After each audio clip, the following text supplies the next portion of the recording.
Okay, again we are studying the modes of the chemical composition. This can occur in two ways. First, by complete transference of one or more electrons from one atom to another. Means जब complete transfer हो electrons का, है ना, एक atom से दूसरे atom में, तो ये जो प्रोसेस है, this process is called as electrovalency and the chemical bond form is termed as the electrovalent bond or ionic bond. Okay, and now next, by sharing of electrons. By sharing of electron, this can occur in two ways. Okay, as follows. There we have two ways. First, when the shared electron are contributed by the two combining atom equally. Means जो share electron है वो क्या करें, contributed हो दो atoms का equally, दोनों atoms है जो इक्वली क्या करें, अपने जो इलेक्ट्रॉन्स है उसको कंट्रीब्यूट करें। मींस बात करें कि दोनों जैसे दोनों एटम्स हैं तो अपना एक एक इलेक्ट्रॉन शेयर करें, तो यही है बात की the when the share electron are contributed by the two. Okay, हाँ, तो contributed by the two combining atoms equally to the bond formed is called covalent bond. Means अगर इक्वलेंट शेयरिंग से बनेंगे, इक्वल शेयरिंग से बनेंगे, equal contribution से बनेंगे जो बॉन्ड, तो these bonds are called covalent bond. And next, when these electron are contributed entirely by one of atom, और जब बात करें कि अगर एक ही एटम पूरा कंट्रीब्यूट करे या फिर एक ही एटम है वो अपने इलेक्ट्रॉन्स को शेयर करे या डोनेट करे, तो the bond form is known as the coordinate bond. तो फिर जिस बॉन्ड का फॉर्मेशन होगा उस बॉन्ड को हम कोऑर्डिनेट बॉन्ड कहेंगे। Okay, and also called dative bond. The another name of the coordinate bond is dative bond. Okay, and next we are discussing about the Lewis symbols. Okay, who was given Lewis symbol? तो वो Lewis symbol was given by the G.N. Lewis. Okay, अब बात करें in the formation of a molecule. जब किसी molecule का जो formation होता है तो only the outer shell of the electron are evolve. तो जो बात करें एटम्स के जो आउटर मोस्ट सेल के जो इलेक्ट्रॉन्स जो होते हैं वही इन्वॉल्व होते हैं। They are known as the valence electron. भाई जो आउटर मोस्ट सेल के किसी भी एटम के आउटर मोस्ट सेल में जो इलेक्ट्रॉन्स होते हैं उन्हें वैलेंस इलेक्ट्रॉन के नाम से जानते हैं अपन। Okay, and the inner shell electrons are the protected and are generally not involve in the combination process. और ये जब दो एटम्स मिलके जो कॉम्बिनेशन जो होता है उस कॉम्बिनेशन के प्रोसेस में मोस्टली जो इलेक्ट्रॉन्स जो होते हैं क्या, अंदर के इनर सेल के जो इलेक्ट्रॉन्स होते हैं वो प्रोटेक्टेड रहते हैं generally, and they are generally not involve in combination process. और वो जो कॉम्बिनेशन की जो प्रोसेस है उसमें वो पार्टिसिपेट नहीं करते हैं। ओके, अब it is therefore quite reasonable to consider the outer shell electron. जो क्वाइट जो रेस्पॉन्सिबल बात करें, consider the outer shell of जो इलेक्ट्रॉन मीन्स जो किसी भी मॉलिक्यूल के फॉर्मेशन में जो उसका आउटर सेल जो होता है वो क्या होता है, रेस्पॉन्सिबल होता है। ओके, तो valence shell electron while discussing chemical bonds. तो वैलेंस सेल के जो इलेक्ट्रॉन्स हैं उनका हम डिस्कशन इसमें केमिकल बॉन्ड में हमको करना पड़ता है वैलेंस सेल इलेक्ट्रॉन का। तो बात करें जी.एन. लुईस, जो हमारे साइंटिस्ट थे, G N. Lewis chemist introduced simple to denote the valence cell electrons in an atom। तो जी.एन. लुईस ने इंट्रोड्यूस किया एक सिंपल सा symbol to denote the valence shell electron, valence shell के इलेक्ट्रॉन्स को डिनोट करने के लिए किसी भी एटम के। तो the outer shell electrons are shown as dot surrounding the symbol of the atom. तो जो आउटर सेल के जो इलेक्ट्रॉन्स थे वो कैसे शो होते थे, उसके चारों ओर आउटर सेल के जो इलेक्ट्रॉन्स को हम उसके उस एलिमेंट्स के चारों ओर डॉट्स लगा के रिप्रेजेंट करते थे। तो the symbol of the atom, तो these symbol are known as the Lewis symbol. और जो ये सिंबल थे जो इलेक्ट्रॉन्स के चारों जो एटम्स के चारों अपन इलेक्ट्रॉन्स को डॉट के रूप में रिप्रेजेंट करते थे, तो उन जो सिंबल्स को लुईस सिंबल्स कहा गया। एंड इलेक्ट्रॉन डॉट स्ट्रक्चर, और ये जो स्ट्रक्चर थी इसे क्या कहेगा, इलेक्ट्रॉन डॉट स्ट्रक्चर। तो फिर इसके बाद आता है अपना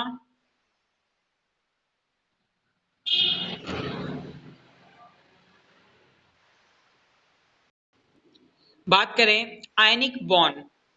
ओके, आयनिक बॉन्ड में क्या है कि when a bond is form, जब बॉन्ड का फॉर्मेशन कैसे हो, when a bond is form by A complete transference of electron, जब किसी बॉन्ड का जो फॉर्मेशन है वो हो complete transfer of the electrons के, इलेक्ट्रॉन के कंप्लीट ट्रांसफर से वन एटम टू अनदर, एक एटम से दूसरे एटम पर। तो as to complete their outer most orbit acquire 8 electrons. भाई आयनिक बॉन्ड में क्या होगा कि भाई जब कंप्लीट ट्रांसफर हो इलेक्ट्रॉन्स का एक एटम से दूसरे एटम तक, और उनके आउटर मोस्ट सेल जो ऑर्बिटल्स हैं उनमें कितने अक्योरिंग 8 electrons, 8 electrons means octant complete होना चाहिए, और 2 इलेक्ट्रॉन्स ड्यूप्लेट्स, है ना। तो एक तो octant, it is compulsory to octant and duplets in their outer most shell. In the case of hydrogen, lithium, etc., and hence acquire the stable nearest noble gas configuration। जैसे hydrogen की बात करें या लिथियम की बात करें तो hence acquire, तो ये क्या करते हैं, अक्योर कर सकते हैं stable nearest noble gas configuration. अब बात करें कि the bond form is called, तो ये जो वही बॉन्ड का जो फॉर्मेशन करेंगे, है ना, अब ये जो बॉन्ड का जो फॉर्मेशन करते हैं ऑक्टेंट कंप्लीट करके, तो these bonds are called ionic bonds और इलेक्ट्रोवैलेंट बॉन्ड। तो उन जो बॉन्ड्स हैं उनको आयनिक बॉन्ड्स और इलेक्ट्रोवैलेंट बॉन्ड्स कहते हैं। अब बात करते हैं explanation of the ionic bond, कि आयनिक बॉन्ड को अपन कैसे एक्सप्लेन कर सकते हैं।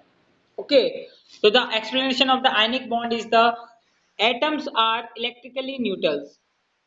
ओके, तो the atoms are electrically neutral means जो एटम्स जो होते हैं वो नॉर्मली इलेक्ट्रिकली न्यूट्रल्स होते हैं। Okay, in their free state. अब बात करें therefore they possess equal number of the proton and electron. तो in the free state they are possess equal number of the proton and electron. Okay, but on the losing of electron, जब वो electron को जब loose कर देते हैं तो an atom became positively charge. तो जो एटम जो होता है क्या हो जाता है, पॉजिटिवली चार्ज हो जाता है when the atoms losing one electron, तो then the atoms became positively charge. तो since now the number of the proton exceeds the number of electron, तो बात करें तो उस कंडीशन में क्या हो जाता है, नंबर ऑफ प्रोटॉन है उसकी संख्या ज्यादा हो जाती है किससे, नंबर ऑफ द इलेक्ट्रॉन से। जैसे हमें डायग्राम में शो हो रहा है कि ए, है ना, and arrow A plus E minus means the electrons are removing from the atom and the positively charged atom form A plus, है ना।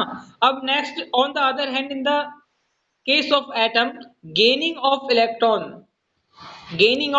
means gain करना इलेक्ट्रॉन्स को, इलेक्ट्रॉन को एक्सेप्ट करना, तो the number of the electron exceeds the number of the proton। तो इन जब atoms electrons को जो गेन करेगा, तो in this situation the electron are exceed, electrons क्या हो जाएंगे, ज्यादा हो जाएंगे, and the number of the proton and thus the atoms became negatively charge. तो जो एटम्स इलेक्ट्रॉन को एक्सेप्ट करके नेगेटिवली चार्ज हो जाएगा। ओके, अब यहां देखो अपना नेक्स्ट पॉइंट कि the oppositely charge particles, the oppositely जो चार्ज पार्टिकल जो होते हैं, जैसे कैटायन या anion, positively charge and negatively charge. तो बात करें the oppositely charge particles from above the attract each other by electrostatic force of attraction. तो जो अपोजिटली चार्ज जो पार्टिकल्स होते हैं वो क्या फॉर्म, वो एक दूसरे को अट्रैक्ट करके इलेक्ट्रो, और कौन से फोर्स से, electrostatic force of attraction, electrostatic force of attraction से अट्रैक्ट होके बॉन्ड का जिस बॉन्ड का फॉर्मेशन करते हैं, तो उस बॉन्ड को इलेक्ट्रोवैलेंट आयनिक बॉन्ड के नाम से जाना जाता है। And our next topic is the example of the Lewis dot structure according to their the valency। In our example of the NaCl, first we are looking that the sodium has 1 electron in their outermost shell and the chlorine has 7 electrons in their outermost shell। Okay, so 1 plus 7 is equal to 8। So then they are completing their octant according to their valency by sharing one electron each other. The sodium donate their one electron and the chlorine donate their one electron and completing each other octant rule. In their ionic state, we are looking the molecules of the sodium. So in sodium molecules, 8 electrons are complete in their outermost shell, and the chlorine has the which has 7 in their free state. After the combining of the electrons, they have 8 electrons in their outermost shell. Okay, and the or next molecule is the calcium fluoride, CaF2. Calcium has 2 electrons in their outermost shell, and the fluorine has 7 electrons in their outermost shell. The calcium share one electron to 2 fluorine molecules. So calcium plus 2 ion are formed, and the fluorine minus 2 atoms are attached with each other. Okay, and form covalent bond. Okay, by equal sharing of the electron. In our next, these are the our example of the ionic bond and electrovalent bond. तो अब बात करें जो Lewis की जो dot structure है, और भी लुईस की डॉट स्ट्रक्चर है जो आपके बुक्स में जो दी है एनसीईआरटी वाले में, तो आप उन सबको सॉल्व करना है आपको. ओके, तो आप लुईस की सारी डॉट स्ट्रक्चर बनानी है आपको. फिर नेक्स्ट आपको जो आपका बॉन्ड है कि भाई कोवैलेंट बॉन्ड कैसे किस किस मॉलिक्यूल के बीच होता है, आयनिक बॉन्ड का फॉर्म किस किस मॉलिक्यूल के बीच में होता है, और कोऑर्डिनेट बॉन्ड का फॉर्म किस किस मॉलिक्यूल के बीच में होता है. तो ये आपको general knowledge about this topic you want to have this knowledge is must for the study of the chemical bonding, because we are starting our topic chemical bonding in next chapter, or chemical bonding is important for the formation of the molecule. Chemical bonding जो molecules के formation के लिए बहुत जरूरी है, वो तो अपन को स्टडी होनी चाहिए. ओके,